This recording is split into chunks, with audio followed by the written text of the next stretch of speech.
Borthakur IAS academy প্ৰস্তুতি আৰু অধ্যয়নৰ নিৰ্ভৰযোগ্য ঠিকনা Borthakur IAS academy. Hello everyone, this is Fani Dheeraj. Welcome to Bhurthakur IAS Academy. This is our daily Hindu analysis class for 29th September 2021. Let us begin with the first article for today without any further delay. Gadkari reviews Zojila tunnel work. Again, please forgive me for pronunciation. So India is building one of the Asia's longest bi-directional tunnel in Leh Ladakh, particularly in Srinagar and Ladakh connecting road. So the Zojila tunnel is 14.5 kilometers long. It will be Asia's longest bi-directional tunnel and it is being constructed at a height of more than 11,500 feet. What is the purpose of building this tunnel? The purpose is to provide all-weather perennial connectivity between Kashmir and Ladakh, particularly between Srinagar and Leh. The reason is this highway, the Leh-Srinagar highway, which connects both of those cities, is closed for a long period of time during winters due to avalanches and snowfall. The Zojila Pass is an ancient road that was later modernized, right? But nonetheless, the road that passes through this pass is covered in snow and avalanches in winter months, meaning people in Ladakh, people in Leh are cut off from the civilization, and as a result of it, they cannot access fresh food, they cannot get access to medicine, they cannot get access to hospital. And not only that, because people cannot go to Leh, tourism also takes a big hit.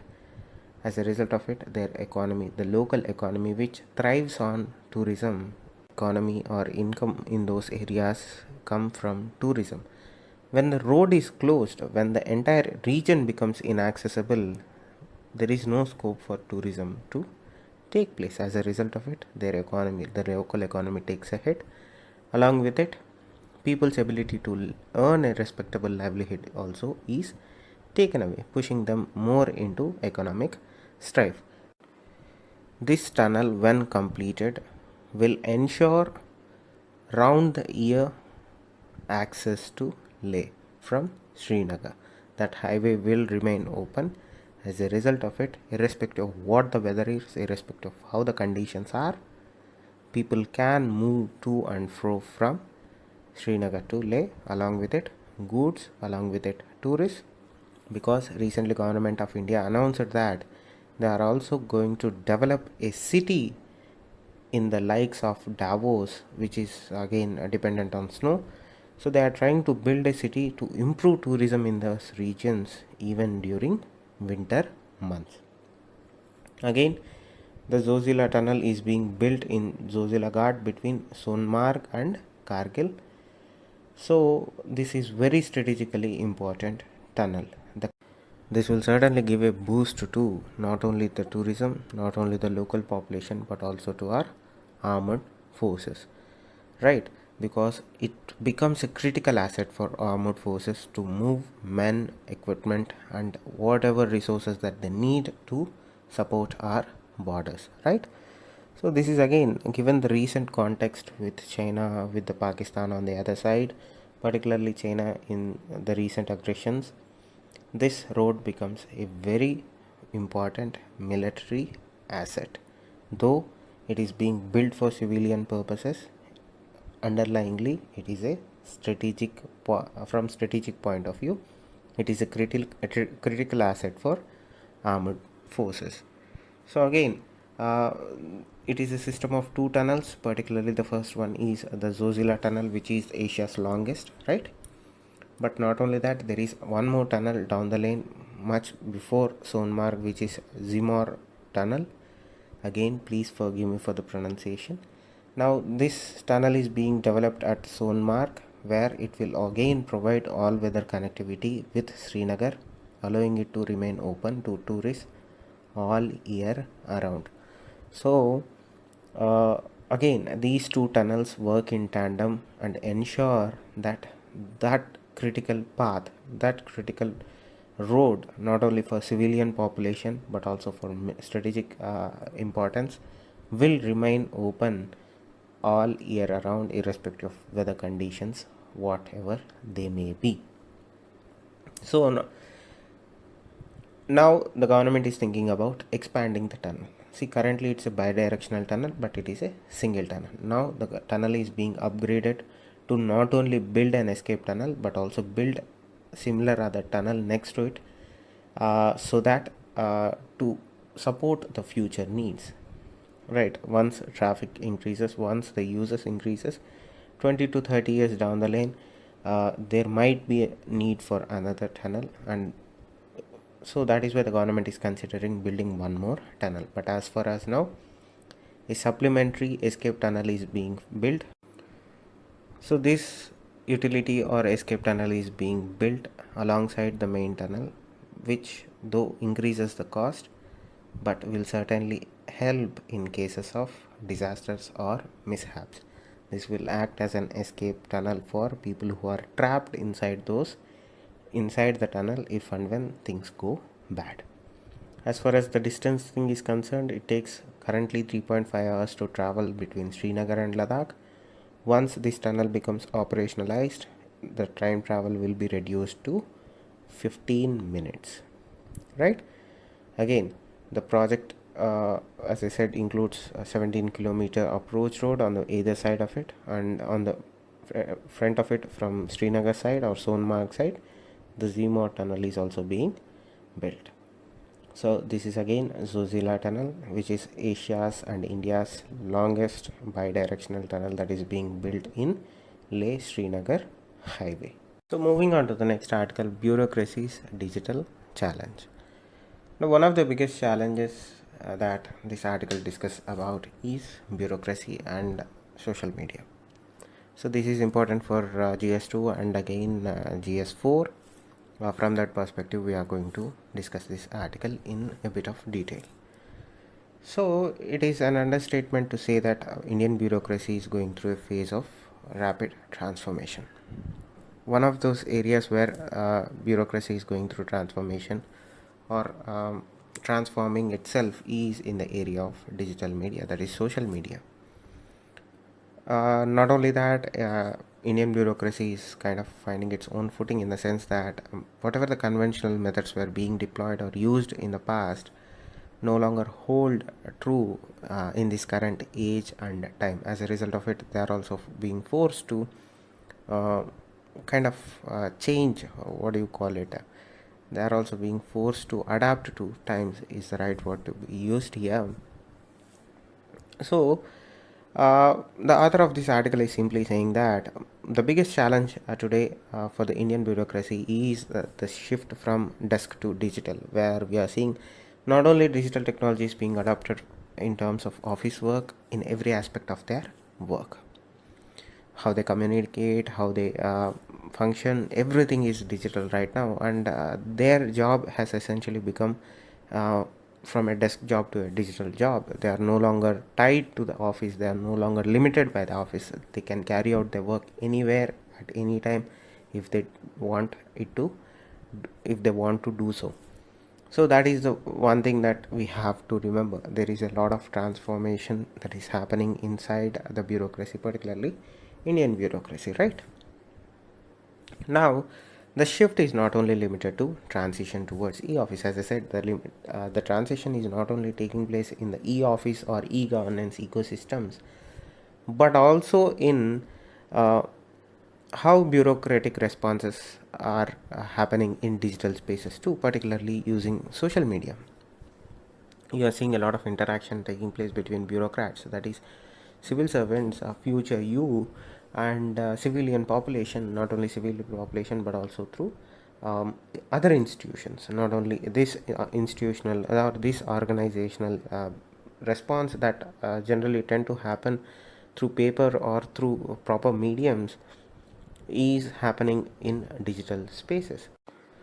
So as a result of this transformation, rapid transformation, we are seeing two opinions coming out of Indian bureaucracy. One, particularly in regards to social media, or use of social media by civil servants. One group holds the opinion that they are in favor of civil servants using social media for official capacity, in official capacity, or in their official capacity for official work. They are for it. Their opinion is that civil servants, Indian bureaucracy should adopt and must adopt social media to carry out their official tasks. That is what they mean when they say that the civil servants should be using social media in their official capacity. But the second group holds the opinion that anonymity is the defining feature of Indian bureaucracy, and once civil servants start using social media to carry out their official work, the ethos or the entire identity of bureaucracy, which is anonymity, gets compromised in that process. See, when you compare it with this idea of anonymity, it might have worked, or it has worked. It might have is a wrong word. It has worked till this point of time. Now, information is available to everybody and anybody. All you have to do is you should be willing to access it. That's it. That's the only limitation. In this time, when information is widely available, easily accessible, does the idea or the principle that Indian bureaucracy should be driven in anonymity, or should be driven or should be defined by a feature such as anonymity? What is the first thing that comes to your mind when you think about bureaucracy? Not only about Indian bureaucracy, but also bureaucracy. There is hierarchy. You have seniors, you have juniors, you have seniors, you have juniors. So you know what Indian bureaucracy or bureaucracy's hierarchy structure looks like. We have okay, I'm not going to go into that, but nonetheless, hierarchy is one thing, formal relationships is the other, and you have standard procedures. You cannot do whatever you want to do. There are certain procedures, there are certain regulations that you have to follow. That is the traditional bureaucracy. But look at it on the other side. So, on the other hand, social media has a very different characteristics. That is, social media is identified by openness, it is identified by transparency, and it is identified by flexibility. Now, many civil servants, recently, I sincerely hope that most of you are actually following a lot of civil servants on social media platforms, whether it may be Instagram, whether it may be Facebook, whether it may be Twitter.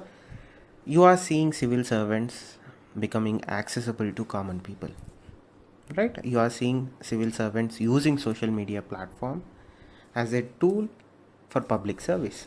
They are trying to deliver public service. They are trying to deliver services through social media.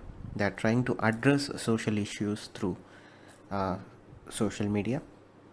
And we have seen cases where public issues, have been resolved through social media. So that is a positive effect of social media, or particularly use of social media by civil servants. Not only that, because of this increased accessibility, because of this increased openness, because of this increased flexibility, your district collector or your district magistrate is available with a tweet or with a social media post. That increases accessibility, that increases a flexibility of access. So at the end of the day, social media had a transforming effect on the functioning of Indian bureaucracy. Not only that, it also had an impact on how Indian bureaucracy or Indian civil servants were perceived to begin with, because it had a positive outlook. When you saw civil servants delivering services and resolving issues through the use of social media, automatically the outlook towards an institution which has been criticized for its opaqueness, criticized for its inaccessibility, criticized for its bureaucracy to begin with, is now being looked at something which is theirs, right? It is a positive outlook. Once you have increase or improve accessibility to your oneself when you are a civil servant, automatically much of the confusion goes away. It becomes very open.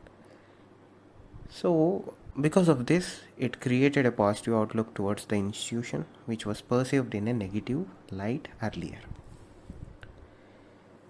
Not only that, social media at the end of the day has been used as a tool by governments to improve or increase awareness among the people about both government policies and government programs. Nonetheless, social media has been an effective tool in the hands of government when it is being used to improve or increase awareness about its policies and its social welfare programs. Not only that, this social media gave an unique tool to bureaucrats.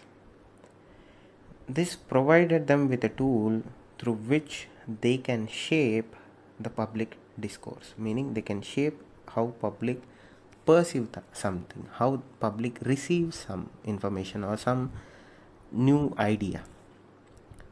So it provides an opportunity for Indian bureaucrats, particularly Indian bureaucrats. Let us discuss about Indian bureaucrats alone. To use social media to shape a discussion in public. You have some taboo issues in India. We have seen social media being used by officers, civil servants, both serving and former, meaning retired civil servants, to discuss issues that are deemed to be sensitive, to be deemed to be taboo to be discussed in public. We are seeing officers using social media to kind of raise awareness and use this platform to initiate public discourse on issues. So they are engaging with the public on these on these issues while being politically neutral. Many of them are politically neutral, but sometimes you have that one or two outliers somewhere where they tend to mix up their personal opinion with that of their official opinion. Unofficially, they shouldn't hold any opinion, but nonetheless, lines get smudged when emotions are involved. So, social media is giving that opportunity to bureaucrats. One of the biggest advantages of social media, as I said, or as we discussed, is the openness. So, social media ensures some sort of, some kind of, not completely, but little bit of accountability on bureaucracy, where social media ensures that bureaucracy doesn't blindly obey anything and everything that comes from the political sphere, particularly at a time where a lot is being done and a lot is being said, but nonetheless, social media ensures that bureaucrats at the end of the day serve the people and not blindly obey anything and everything that is being passed on to them by that side of the spectrum, right? That is something that social media has been able to kind of act as an nudge in bureaucrats. Now, this is where issues tend to get little bit complicated, right? What has been the traditional habit of bureaucracy? The habit has been to be anonymous. The officer was anonymous, but whatever the governance that they were carrying out was in public, right? But that's not the case now. Not only that, things have changed a little bit. People are giving more importance or attaching more uh, importance to values than facts in public policy making. Right, values are becoming more dominant than facts in public policy making.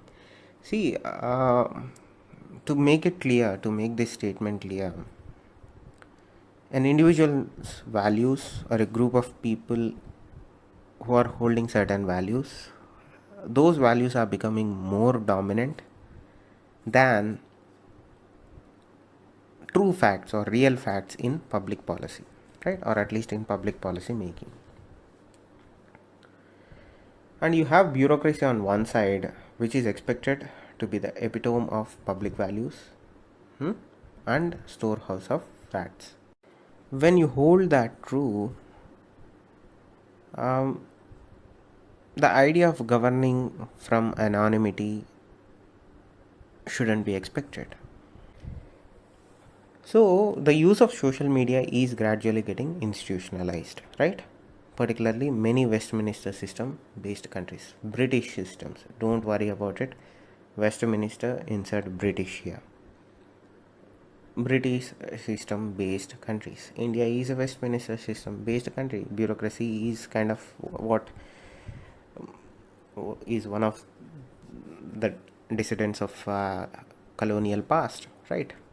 We saw this happening, right, where we saw bureaucracy adopting social media to put their point or make their case, particularly in UK, right? During the Brexit debate in United Kingdom, many serving civil servants used social media to shape a public debate through making valued, fact-based points. They didn't make politically charged statements. During the peak of Brexit debate, many senior most serving and retired civil servants used social media to shape public debate around Brexit altogether in the UK, and they were doing this or were making their case, making their points, making their arguments based on values, based on facts and nothing else. All while they were doing that, they were remaining or they were trying to remain politically neutral. So they were remaining politically neutral, but they were making strong case for whatever they believed in at that point of time.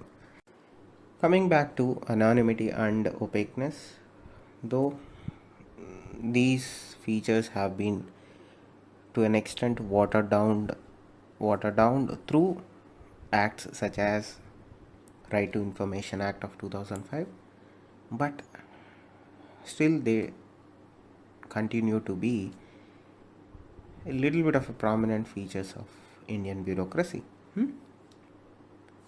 Not only that, one worrisome trend is where we are seeing majority of cases where civil servants are using social media in official capacity to render services, to resolve issues.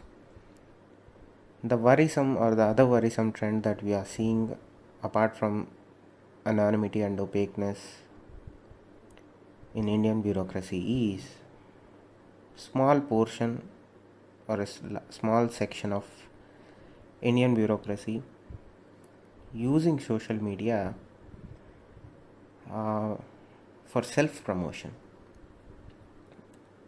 Let us be absolutely clear, this is not the majority case, the percentage is in minority, but nonetheless we are seeing civil servants in some cases serving and in some cases retired, former that is, being used for self promotion. So in the case of a retired civil servant, that no longer, you cannot criticize them, they are no longer in service, they are free to do what they wish to do with anything in their life. It is their freedom, it is their right to expression, you cannot control it. But that is not the case with serving civil servants. When a serving civil servant is using social media as a tool of self promotion, then that is a problem for everybody. So they are using to craft their own narrative, they are using to create their own narrative. And what is that narrative? That narrative, or the conclusion or the summary of that narrative, is they are doing wonderful job, they are doing excellent job, their performance is bar none. So they are kind of using it as an accountability tool. But the idea that all of this is justified in the name of accessibility and accountability, again, that is something that is problematic. That is not the case. That shouldn't be the case. If that's the case, everybody is gone. That's a bad sign for everybody. So the idea that social media is something, or social media accountability is better than institutional accountability or better than citizen centric accountability, is a wrong idea to hold. No. Nothing can and nothing should replace either institutional accountability or citizen centric accountability. Yes, social media accountability does help, but it shouldn't be the main topic or main form of accountability. If it is supplementing to both institutional accountability and citizen centric accountability, yes, we can welcome that. But all of your performance is based on the fact or comes out of your social media, then again that is a problematic issue. The fact is, unethical use of social media during office hours and justifying it when some people come to visit you from far-flung places, hoping that you are going to help them, hoping that you are going to solve their problem, hoping that you are going to stand by them, hear them out and help them. That is kind of some gray area. You cannot term it as illegal, but it is completely unethical. Tomorrow, you are serving in an area as a district magistrate. You are sitting in your office and going through social media, posting that I did this review, I did that review, I visited that place, I visited this place. But all while you have few people waiting outside, traveled far long in hopes that you are going to solve their issue. But inside, what you are doing is posting photos, posting videos, kind of promoting your work. See, I don't call it self-promotion, but sometimes you tend to promote your work. So that is again is dependent on individual person, but nonetheless the author is saying it as unethical. See, to conclude, social media accountability is never an alternative to either institutional accountability or citizen-centric accountability. Should it be supportive aid to both of those types of accountability? Yes, but it shouldn't be the whole soul of spectrum. Second, can bureaucrats use social media to improve public policies? Absolutely yes, because they can use that as a tool to shape a public discourse. They can set the tone, they can set the narrative for public debate. Absolutely, if they are using it for positivity, if they are using without any political touches, without any personal touches, absolutely yes. Based on values, based on facts, absolutely yes. Can things go right always? No. Things are going to go in the wrong way sometimes, depending on the individual. The intent of that individual is also very, very important. If they are using it for public good, it's welcome, it is acceptable, it is ethical. If the person is using it for self-promotion, to showcase their whatever you call it, again unethical and unacceptable. See, at the end of the day, it is up to both the institution and the people in the institution and the people who are willing and wishing to enter that institution and enter that institution at the end of the day, to choose between using the tool that they have in their hand for either positivity, for good, or for self promotion or self preservation. So if they don't use social media appropriately, the standing that they have both inside government and outside government as independent advisors against stand threatened, right?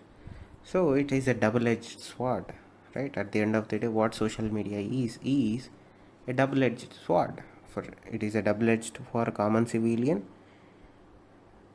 It is double-edged for sword for civil servants too. But in the case of civil servants, the potential fallout of not using social media appropriately is again injustice to public. So that is something that you should be personally aware of, because at the end of the day you are going to become civil servants one day. Thank you. Stay safe. Namaste. Borthakur IS academy